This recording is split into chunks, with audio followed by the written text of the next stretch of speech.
In today's video, I'm going to teach you how to create an email workflow in Gumroad. We're going to set up a simple, reliable email automation that sends right after someone makes a purchase. This is perfect for delivering a welcome note, a download link, or a quick thank you that keeps customers engaged. I'll walk you through each screen so you know exactly what to click and why. Start by heading to Gumroad, and if prompted, sign in. From the main dashboard, look for the section labeled Workflows. This is where all your automations live. Open it and then choose Add New Workflow. Give your workflow a clear, descriptive name so you can recognize it later at a glance.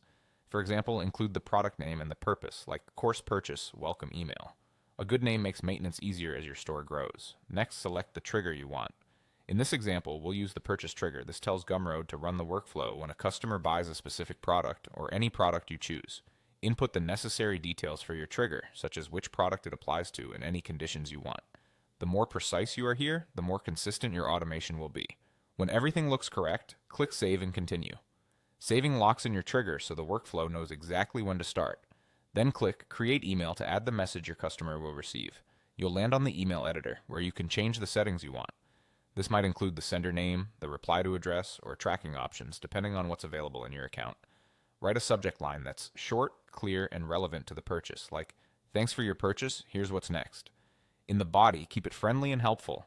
Confirm what they bought, set expectations for what happens next, and include any important links or instructions. Use short paragraphs and a clear call to action so customers know exactly where to click. If you include files or links, make sure they're correct and easy to find. Once your subject and body look good, click Save Changes. Take a quick moment to review the workflow name, the purchase trigger, and the email settings you adjusted. A final scan helps ensure the right customers receive the right message at the right time. And that's it. Done. You've created a Gumroad workflow that automatically sends an email after purchase, giving your customers a smooth, professional experience every time.